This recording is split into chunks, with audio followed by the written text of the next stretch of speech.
Dear children's, अभी हमने पिछले वीडियो में आपको बताया था कि फोटोसिंथेसिस 2 स्टेप प्रोसेस है। इसमें 2 स्टेजेस में प्रोसेस होती है, स्टेप बाय स्टेप, और उसको अब हम स्टेप बाय स्टेप ही समझेंगे ताकि हमारा कंसेप्ट क्लियर हो। तो फोटोसिंथेसिस प्रोसेस जो है वो 2 स्टेज प्रोसेस है। First light depending reaction and second light independent reaction. अब light depending reaction, independent reaction, इसको समझने के लिए बस इतना समझिए कि एक प्रोसेस होता है जो लाइट के प्रेजेंस में होता है और दूसरा प्रोसेस जो होता है वो लाइट के एब्सेंस में होता है। तो अभी हम समझेंगे लाइट डिपेंडेंट रिएक्शन। इसका एक और वर्ड है, इसको हिल रिएक्शन भी कहते हैं, क्योंकि इसको डिस्कवर मतलब इसकी खोज की थी हिल ने, इसलिए उसके नाम पे भी इस रिएक्शन का नाम दिया गया है हिल रिएक्शन। हिल रिएक्शन, इसको एक चीज और भी बोल सकते हैं, फिजियोकेमिकल रिएक्शन या फोटोकेमिकल रिएक्शन। यानी फोटोकेमिकल यानी फोज मीन्स लाइट। आपको पहले ही बताया था ना, फोटो 2 ग्रीक वर्ड का बना होता है फोटोसिंथेसिस। फोटो को हम ग्रीक में फोज बोलते हैं, फोज मीन्स लाइट। तो वैसा रिएक्शन जो लाइट के प्रेजेंस में हो तो उसे बोलते हैं लाइट डिपेंडेंट रिएक्शन और हिल रिएक्शन। तो ये होता कहाँ है, पहले इसको समझेंगे। तो आपको पहले भी बताया है कि लाइट को एब्जॉर्ब कौन करता है, कैप्चर कौन करता है, क्लोरोफिल। तो क्लोरोफिल के अंदर ये प्रोसेस होती है, बट क्लोरोफिल के अंदर 2 पार्ट है, एक ग्राना एंड सेकेंड स्ट्रोमा। तो ये प्रोसेस जो है लाइट डिपेंडेंट रिएक्शन जो है ये ग्राना में होता है। ओके, इसका कहाँ होता है, टेक्स प्लेस इन ग्राना, और ग्राना is a part of chlorophyll. Okay, तो इस रिएक्शन में देखेंगे लाइट रिएक्शन करता क्या है। पहले तो वाटर को ये ऑक्सीडाइज करेगा, ठीक है। वाटर ऑक्सीडाइज करके क्या करेगा, तो इसको एक इक्वेशन के थ्रू हम समझते हैं, ठीक है। तो यहाँ पे वाटर जो है वो ऑक्सीडाइज हो रहे हैं। ओके, ये तो सभी बच्चे समझ रहे हैं कि ऑक्सीडाइज हो रहा है। ऑक्सीडाइज होगा तो वो वाटर, ऑक्सीजन और हाइड्रोजन दोनों अलग होंगे, ठीक है। तो हाइड्रोजन अलग हो रहा है 2H प्लस, हाइड्रोजन आयन के रूप में अलग हो रहा है, ठीक है। और इस हाइड्रोजन से 2 इलेक्ट्रॉन्स बाहर निकल रहे हैं।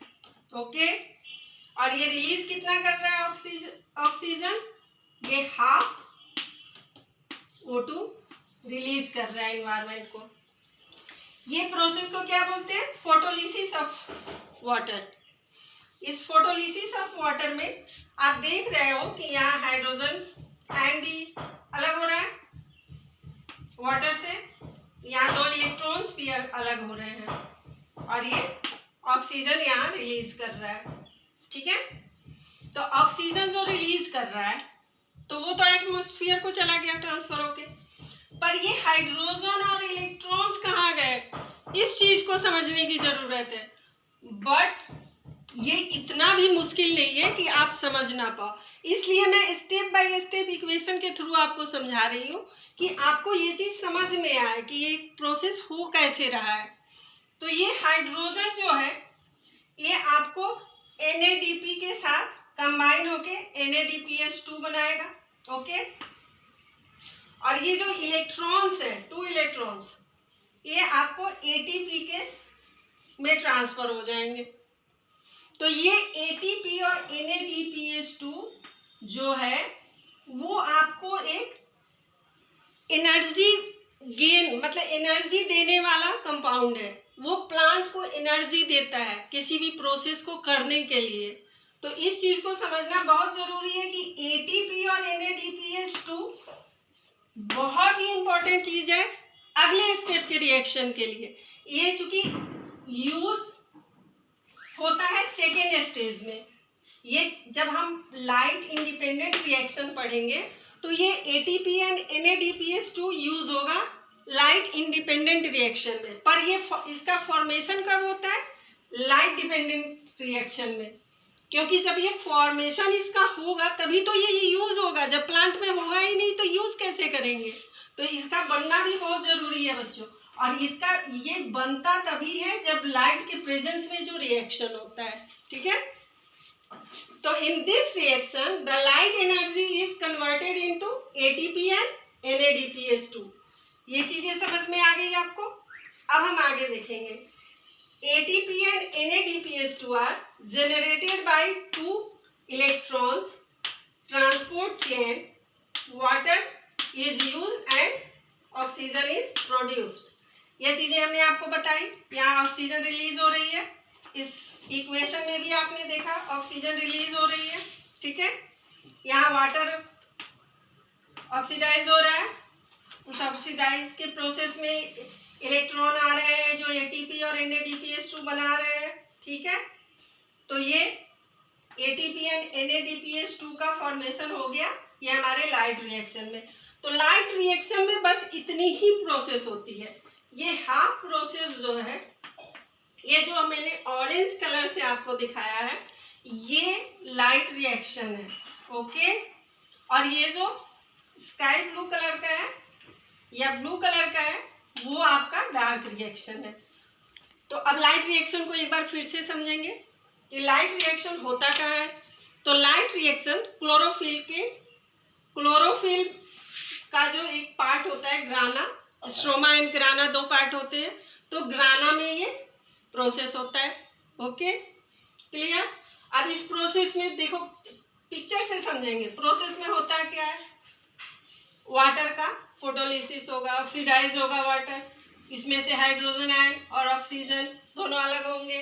हाइड्रोजन आयन के रूप में अलग होगा, फिर दो इलेक्ट्रॉन भी अलग होंगे, और O2 जो है वो रिलीज हो जाएगा एटमॉस्फेयर में, ताकि एटमॉस्फेयर में ऑक्सीजन का जो भी लेवल है वो इक्वल रहे, ठीक है। फिर उसके बाद ये इलेक्ट्रॉन्स और हाइड्रोजन मिल क्या करेंगे? ये तो आयन के रूप में है, तो ये करेंगे क्या कि ATP एंड NADPH2 का फॉर्मेशन करेंगे। और ये दोनों एक एनर्जी कंपाउंड है जो इस प्रोसेस के लिए प्लांट को एनर्जी देते हैं। तो ये हमें अब ये इस एनर्जी की, चूंकि अगले स्टेज में के प्रोसेस में हमें ज़रूरत है, तो वो एनर्जी फर्स्ट स्टेज रिएक्शन में यानी लाइट रिएक्शन में ATP एंड NADPH2 का फॉर्मेशन होता है, और वही फिर आपको डार्क रिएक्शन में यूज होता है एज ए एनर्जी, और यूज करके फिर वो NADP और ADP के रूप में फिर वो रिलीज करते हैं। क्योंकि ये ATP एंड ADP आप समझ रहे हैं, एडिनो डाइफॉस्फेट एंड ट्राइफॉस्फेट, ये सब तो छोटी क्लासेस में आप लोगों ने पढ़ा ही होगा। तो ये सब चीज़ें आपको पता है पहले से ही, तो उन चीज़ों पे हम इंटर नहीं किए हैं, क्योंकि उसमें घुसने के बाद फिर हम अब केमिस्ट्री के टर्म में चले जाएंगे। और आज हम चूँकि फोटोसिंथेसिस पढ़ रहे हैं, तो हम फोटोसिंथेसिस को ही पहले समझने की कोशिश करेंगे, ठीक है। तो ये आपका लाइट रिएक्शन कहाँ हो रहा है? ग्राना में। इसमें क्या हो रहा है? तो वाटर का फोटोलिसिस हो रहा है, वाटर का ऑक्सीडाइज हो रहा है वाटर, और हाइड्रोजन और इलेक्ट्रॉन आयन के रूप में अलग हो रहा है, फिर ऑक्सीजन रिलीज कर रहा है, फिर इसके बाद ATP एंड NADPH2 का फॉर्मेशन कर रहा है। तो बस लाइट रिएक्शन में ये सारे प्रोसेस हो रहे हैं। अब ये हम देखेंगे डार्क रिएक्शन। तो बच्चों अब हम दूसरा रिएक्शन देखेंगे, डार्क रिएक्शन। डार्क रिएक्शन को कैल्विन साइकिल भी बोलते हैं, कैल्विन साइकिल। ये लाइट के एब्सेंस में होने वाला रिएक्शन है। कार्बन फिक्सिंग रिएक्शन भी इसको बोल सकते हैं। इसके भी कई नाम है, जैसे ये दोनों रिएक्शन जो है, लाइट रिएक्शन और डार्क रिएक्शन, इसके भी 2-3 नेम हैं डार्क रिएक्शन के भी, कि dark reaction, Calvin cycle, carbon fixing reaction. तो खैर हम उतनी डिटेल में अभी नहीं पढ़ेंगे, बस एक इंट्रो के तौर पे ही आपको जानना है अभी के क्लासेस में। तो ये डार्क रिएक्शन, ये नाम ही बता रहा है डार्क, यानी कि ये एब्सेंस ऑफ लाइट में ये रिएक्शन होगा। इसके लिए लाइट की कोई ज़रूरत नहीं है, ठीक है। तो ये होता कहाँ है, ये होता है स्ट्रोमा में। स्ट्रोमा क्या है, this is the part of chlorophyll. पहले बताया था क्लोरोफिल में दो पार्ट्स होते हैं, स्ट्रोमा एंड ग्राना। ग्राना में आपको लाइट रिएक्शन होता है और ये डार्क रिएक्शन स्ट्रोमा में होता है, ठीक है। In this reaction, sugar molecules are formed from the water and carbon dioxide molecules. इस रिएक्शन में आपको वाटर और कार्बन डाइऑक्साइड मॉलिक्यूल्स के कन्वर्जन से सुगर मॉलिक्यूल का फॉर्मेशन होता है, ठीक है। इस रिएक्शन में हमारा लास्ट प्रोडक्ट है शुगर, कार्बोहाइड्रेट, वो कार्बोहाइड्रेट बनाता है, ठीक है। तो ये आप सबको पता है फोटोसिंथेसिस में कार्बोहाइड्रेट बनता है लास्ट प्रोडक्ट के रूप में।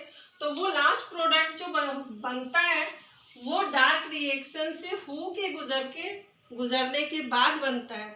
ऐसा नहीं है कि लाइट रिएक्शन के बाद कार्बोहाइड्रेट बन गया, उसके बाद फिर वो डार्क रिएक्शन में इंटर करेगा, फिर डार्क रिएक्शन में कुछ प्रोसेस होंगे, फिर वो कार्बोहाइड्रेट बनाता है, ठीक है। और इस रिएक्शन में होता है क्या है, अभी हमने आपको लाइट रिएक्शन में बताया कि एटीपी और NADPH2 का फॉर्मेशन होता है, this is the energy bond. और किसी भी प्रोसेस को करने के लिए एनर्जी की आवश्यकता होती है पौधों को, तो वो एनर्जी जो है वो यूटिलाइज होता है इस डार्क रिएक्शन में। लाइट रिएक्शन में जो भी एनर्जी मिला एटीपी और NADPH के रूप में, उसका यूटिलाइजेशन इस डार्क रिएक्शन में होता है, ठीक है। फिर अब आगे आएंगे तो यहाँ CO2, एटमॉस्फेरिक CO2 जो है उसको स्टोमाटा लेता है, capture to CO2 from atmosphere through stomata. ये आपको पता है गैसेज एक्सचेंज होती है स्टोमाटा के थ्रू। ऐसे तो प्लांट्स में होगी नहीं, टाइनी पोर्स चाहिए जिससे वो O2 रिलीज करेगा, CO2 एटमॉस्फेयर से लेगा। तो ये यहाँ आपको एटमॉस्फेयर से CO2 स्टोमाटा लेता है, ठीक है। फिर अगले स्टेप में प्रोसीड टू डार्क रिएक्शन, और इसी रिएक्शन को हम डार्क रिएक्शन कहते हैं, जिसमें स्टोमाटा CO2 लेता है, फिर जो एनर्जी बनी होती है लाइट रिएक्शन में एटीपी और NADPH के रूप में, उसका यूटिलाइजेशन होता है कार्बोहाइड्रेट बनाने में। तो this all process is called dark reaction, ठीक है। फिर हम आगे बढ़ेंगे। In this reaction, convert 6 molecules of CO2 into 1 sugar molecules of और ग्लूकोज molecules, ठीक है। तो ये आपको एक मतलब छोटे क्लासेस में आपको एक इक्वेशन हमेशा पढ़ा होगा। तो ये 6 मॉलिक्यूल्स और जो भी 1 मॉलिक्यूल्स की बात हो रही है, तो ये 6 CO2 प्लस 6 H2O मिल के आपको 1 मॉलिक्यूल्स ऑफ कार्बोहाइड्रेट बनाता था, 6 C6 H12 एंड O6। तो ये हो गया आपका कार्बोहाइड्रेट। तो ये 1 ही मॉलिक्यूल्स कार्बोहाइड्रेट बना रहा है ना, ये 6 मॉलिक्यूल कार्बन डाइऑक्साइड और 6 मॉलिक्यूल वाटर मिलके 1 मॉलिक्यूल कार्बोहाइड्रेट का फॉर्मेशन करता है। उसी चीज को बताया गया। इसको एक इक्वेशन के थ्रू भी हम दिखा सकते हैं। तो यहाँ ये एक इक्वेशन है, देखिए डार्क रिएक्शन का। यहाँ कार्बन डाइऑक्साइड है, ठीक है, फिर NADPH, वाटर और ATP। ATP and NADPH use होता है डार्क रिएक्शन में, ये हमने आपको बताया।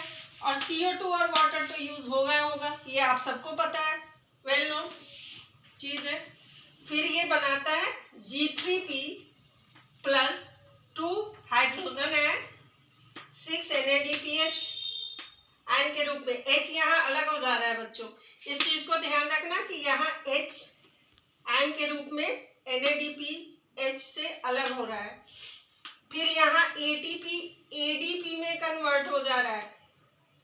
यहाँ पे 1 फास्फोरस बॉन्ड जो है वो यूज हो जा रहा है प्रोसेस में, एडिनो ट्राइफॉस्फेट, यहाँ ये एडिनो डाइफॉस्फेट बन रहा है।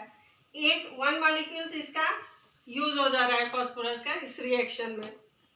फिर यहाँ आपको देखिए 8P फास्फोरस आयन बना रहा है, ठीक है।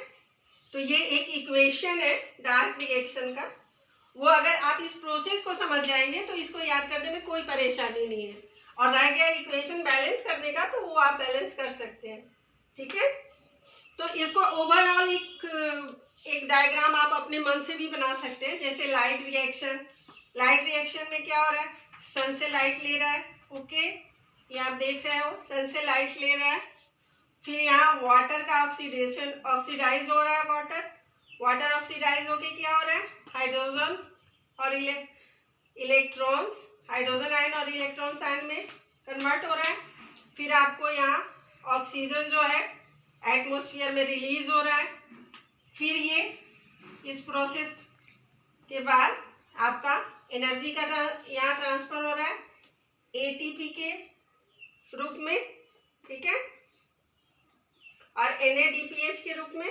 फिर ये दोनों अब यूटिलाइज होंगे डार्क रिएक्शन में जब इसका यूटिलाइजेशन होगा और ये यहाँ आके फिर आपको शुगर बनाएंगे। अब जैसे डार्क रिएक्शन है बच्चों, तो ये केल्विन साइकिल एक कंप्लीट साइकिल है, उसमें कई कंपाउंड बनते हैं जो आगे के क्लासेस में आप पढ़िएगा, उसमें हम अभी नहीं जाएंगे।